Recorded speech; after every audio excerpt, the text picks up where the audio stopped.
thank Tina and Eric Heuring for doing the best they could with what they were given. Who wrote that for you, dude? That's good. Aziz Ansari.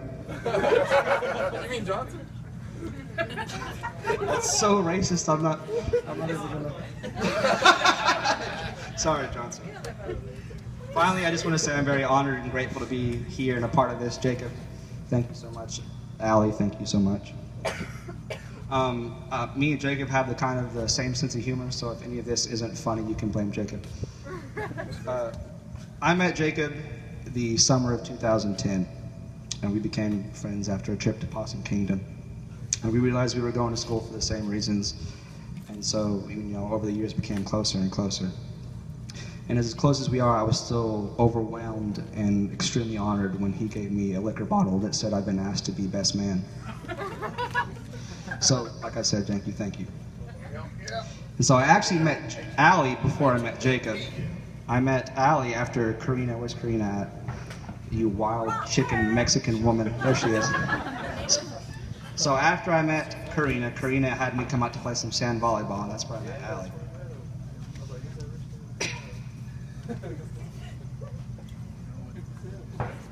And so, when I first became part of this group of friends, there was already a tension between these two that I'm sure was going on before I even became. Are you okay, Jacob? Are you going to cough up that drink right now? You didn't hate each other. There was a definite tension going on. And can you blame Allie, though? I mean, look at this guy. Look how this is a man's man, except for every Tuesday where he puts on a white dress and red lipstick and calls himself Charla.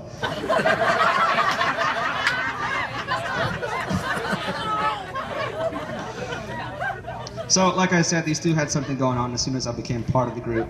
And, nothing serious would actually happen for several months. But I do remember one day in January of 2011, Jacob came over to my mom's house, and she's not here, so I can't thank her for, letting me be a bum. But he came over to my mom's house, and we had a talk, and it was a very abnormal talk because it was serious and about the future. And I said something along the lines of how I didn't want to meet someone and marry someone until I was sure I could provide for them and had good job security and a good income. And he made me feel really stupid immediately after I said that because he said, "Hell no, man, I'm marrying whoever I find as soon as I know it's her."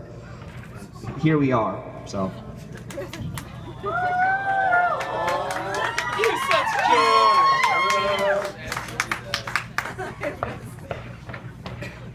But not too much later, that I want to say it was the same month, Jacob told me he was actually planning on asking Allie to be his Valentine's date for that same year. And anyone who knew Jacob at that time would know this was incredibly serious. This was very serious, and it kind of scared me because it was a Jacob I hadn't seen before. It was someone who was, all of a sudden, was very dedicated and sure of what he wanted to do. And the biggest thing was how earnest he was. He was incredibly earnest about how much he wanted to be going somewhere, doing something with Allie on Valentine's Day. And Ryan, earnest means showing sincere and intense conviction. Darius, conviction doesn't mean anyone's going to jail. Thank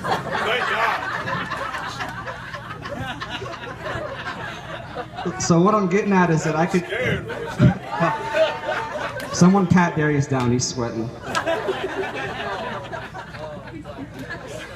Yes, black jokes. What I'm trying to get at is that I knew exactly how serious Jacob was before the relationship even started, because it was someone I hadn't seen before. It was a much more mature, much more serious Jacob, and it was kind of terrifying and not entirely impressive. So, he asked her out to Valentine's Day, and a couple months later they'd begun dating, and really quickly it really seemed like they were in love. It was like you met two new people. They weren't the same. And to speak a little bit, towards Allie's character, the first time me and her had a heart-to-heart, it was about Jacob. And after he had asked her out, she wasn't entirely sure she wanted to, which is probably because he's a Neanderthal, but...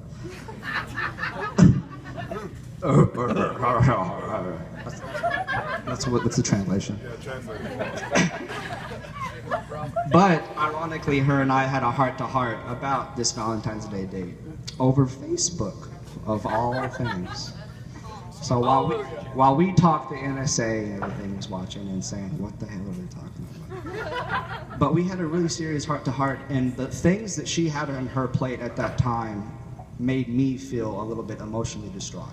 She had a lot going on, and any sane person would have just tried to focus on being with family and being strong with your family. But she saw something that no one else will ever see in Jacob. And she decided it was worth taking a chance to add more stress to her already stressful life. And a month later, she was happier than I'd ever seen her. And so, from my side, clap, sure, I don't. It would have been better to clap after this next line. To my sideline view, if in the relationship, Allie was the much more braver person in taking this first step to them being what they are today. Amen. Yeah. But I consider Jacob my best friend, and he and I will argue with one another, and it will be over some really stupid things and aggressive arguing. And regardless, you do like to yell and beat your chest and other monkey things. But eventually we'll make up and we'll be good friends again. He and Allie will argue about stuff that's so much more serious, and about 5 minutes later, it's like nothing happened, and it's scary. It's scary and it's weird. But it makes you really happy to know them. Like I said, I haven't seen Allie happier, and in the years that I've known Jacob, he hasn't been happier, and they are two incredible people. And without even trying to, they make me happy. They make me believe in us as a human race. They make me believe in doing good for the rest of people, because just by being happy and smiling with one another, smiles are contagious and they make other people happy. The love between these two people is, I consider it to be irrefutable and beyond compare in anything I've experienced in my life so far, which is saying a lot because I've been through a lot in my 23 years. Thanks, neighbor.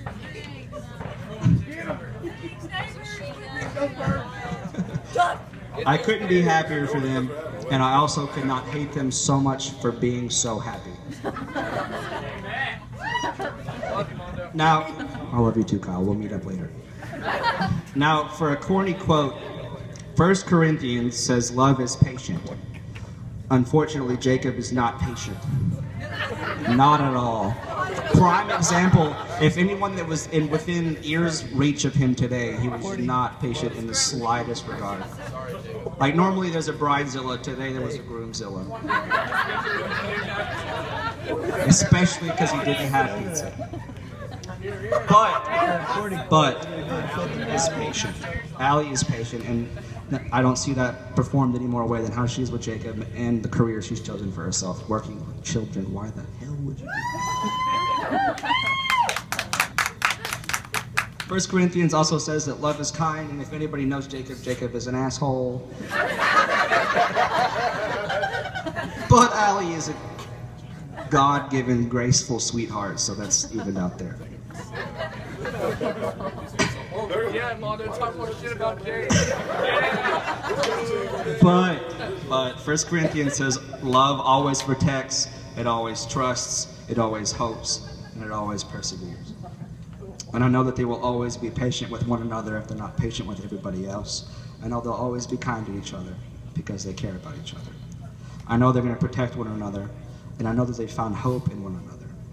That very same home, I butchered that miserably. That very same hope will persevere, and that hope will persevere alongside their love. So, Jacob and Allie, I love you so much, and I'm so happy I got to be a part of this. And I'm sure that I speak with everyone else when I say that we all love you and we're so happy to be here. So if you'll raise your glasses